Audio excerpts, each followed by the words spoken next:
En la historia del cine ha habido muchas películas de monstruos, tanto clásicas como modernas. Algunas de ellas que podríamos nombrar son Drácula, Frankenstein, El Hombre Lobo, Cloverfield, Pacific Rim, etc. Pero dentro del género de monstruos y específicamente dentro del género de monstruos gigantes, hay uno que se destacó por encima de todos y que es, para mí, uno de los mejores personajes jamás creados en la historia del cine: Godzilla. Si no vivís dentro de una cueva, seguro alguna vez escuchaste nombrar a este monstruo o habrás visto algún cameo de él dentro de una serie o película. Godzilla es uno de los personajes más famosos y antiguos dentro de la industria cinematográfica, abarcando más de 30 películas, muchos cameos, videojuegos y varias series animadas, inclusive llegando a tener cómics y compartiendo páginas con Marvel y DC. Hace un par de días me levanté con la pregunta de ¿qué es Godzilla para mí? ¿O qué es Godzilla? Tanto como personaje como ícono en la cultura popular.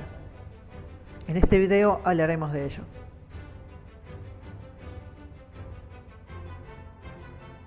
Primero que nada, tenemos que ubicarnos en el año 1954, año donde se estrenó la primera película de Godzilla.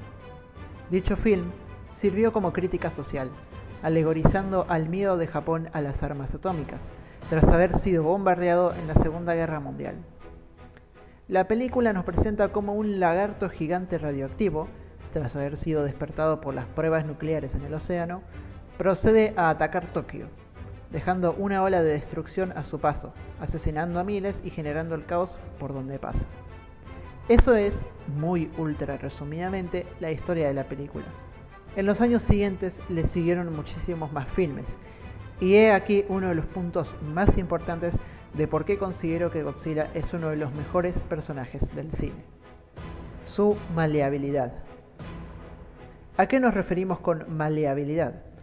Básicamente a poder utilizar un mismo personaje y darle distintos orígenes, atributos, personalidades y también distinto físico, pero siendo siempre en esencia el mismo personaje.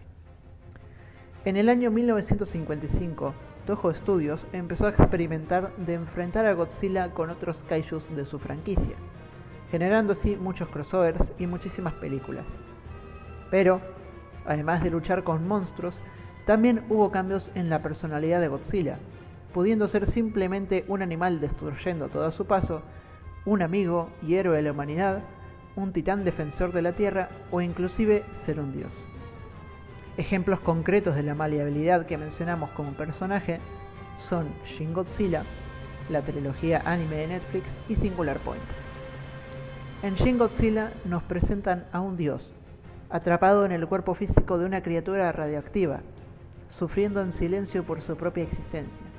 En la trilogía anime se nos menciona cómo Godzilla es, literalmente, un organismo generado por la propia naturaleza de la Tierra, sirviendo como una especie de bacteria que limpiaría la Tierra a los humanos.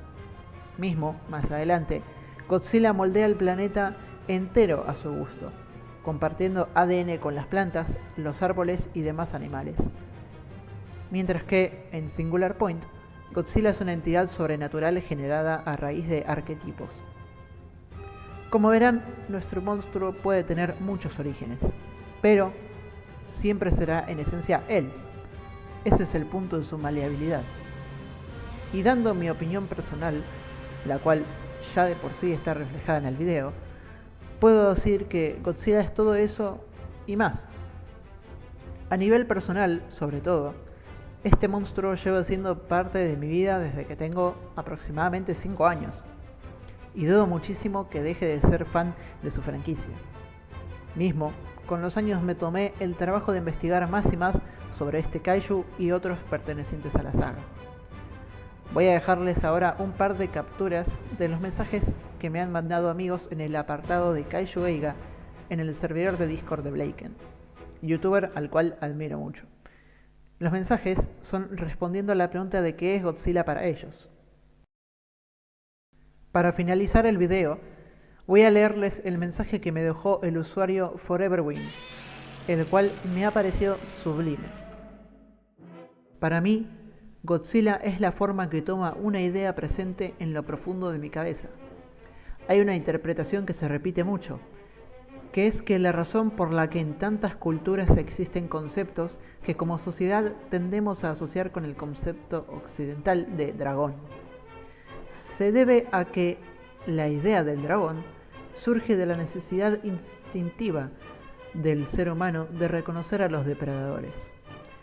Surge entonces una noción arquetípica del depredador, como una cosa indefinida que puede venir de los cielos, del suelo o de las aguas. Algo que tal vez nos acecha sin que lo veamos. Algo a lo que accidentalmente podemos atraer o provocar, pero que una vez que llega, trae muerte. Como el concepto es más fuerte que el depredador real, nos da miedo la oscuridad en la que pueden ocultarse los depredadores imaginarios, que el animal de carne y hueso al que podemos combatir, por lo que nos lleva a asociar ese arquetipo con cosas más grandes que simples animales de carne y hueso. Incendios, inundaciones, terremotos, tsunamis, plagas, pestes, guerras, armas, bombas nucleares, amenazas existenciales. Todo eso nutre el arquetipo, pero es difícil pensar en cosas abstractas y aún más transmitirlas, por lo que es inevitable que los arquetipos se consoliden en cosas tangibles y que la gente, en vez de hablar de miedos existenciales amorfos, termine creando tótems con los que hablar de esos miedos. Entonces, así como en las culturas que originan religiones politeístas, los dioses son vistos como humanos pero enaltecidos, cuya visión probablemente esté influida por el recuerdo de gente que hizo cosas importantes. Ese arquetipo del depredador pasa a ser tangible en la forma de algo que existe, pero más grande. Serpientes enaltecidas, puestas a la par de dioses, si no es que los dioses mismos, y posteriormente rebajadas a la altura de los héroes, que podemos reconocer como dragones. Entre el miedo y el respeto hay una línea difusa, y no muy lejos está la admiración. Si estás en el camino de una erupción volcánica, por supuesto que te vas a asustar. Pero si ves las imágenes desde lejos, lejos del sufrimiento, las imágenes pueden resultar impresionantes. El mismo evento desde una perspectiva puede ser una pesadilla, y desde otro motivo u otra perspectiva de fascinación. No es raro entonces que un tótem creado a imagen de horror existencial se termine convirtiendo en un objeto de admiración y reflexión. Para mí, Godzilla es eso. Godzilla es un dragón, no en el sentido moderno de un reptil volador serpentino que dispara fuego, sino en el sentido arquetípico. Ese depredador arquetípico está en el fondo del instinto humano y toma muchas formas, a las que podés temer o admirar, o ambas cosas al mismo tiempo. Exponerte a Godzilla, dejarle entrar a tu cabeza, es darle una forma a ese arquetipo, y está en mi cabeza. Lo dejé entrar y me encanta analizarlo. Lo imagino como un animal y lo admiro como tal. Pienso en cómo podría ser su biología, cómo podría ser su evolución, a qué grupos podría estar emparentado. Lo puedo pensar como una deidad ajena, una en la que nunca ninguna cultura creyó en términos religiosos, pero en la que todavía puedo pensar de la misma forma que con Zeus o Thor, como personificaciones de conceptos más complejos que reflejan una fibra espiritual más compleja de la cultura de la que provienen. Lo puedo pensar como un personaje, o mejor aún, como una colección de personajes, y analizarlo en los mismos términos que a Batman o a Víctor Frankenstein. Por ejemplo, puedo pensarlo en términos de la construcción de mundo, plantearme que si un ser así existe en una versión ficticia de la Tierra, ¿qué condiciones son necesarias para que exista? ¿Qué otras puede haber con esas mismas condiciones? Entre otras preguntas. O simplemente tratarlo como una idea imaginaria y dejarlo volar. Puede ser un monstruo terrible, puede ser una alegoría, puede ser un héroe, puede ser una idea cruda, puede ser divertido, puedo hacer que se golpee con este otro monstruo y ambos rujan, y que gane quien quiera. ¿Qué importa? Es solo una idea imaginaria. También puedo pensarlo en términos artísticos. El diseño, la representación, las técnicas, la actuación, la coreografía, la dirección, la música, los efectos sonoros, el dibujo, la animación, lo que corresponda al medio en el que aparezca. A nivel personal, todo eso es lo que Godzilla representa para mí. creo que me hace bien, porque a veces lo uso como un objeto imaginario alrededor del cual pensar y reflexionar. Y todo lo que te hace reflexionar, por más que duela, es bueno, independientemente de las consecuencias de las conclusiones a las que puedas llegar después.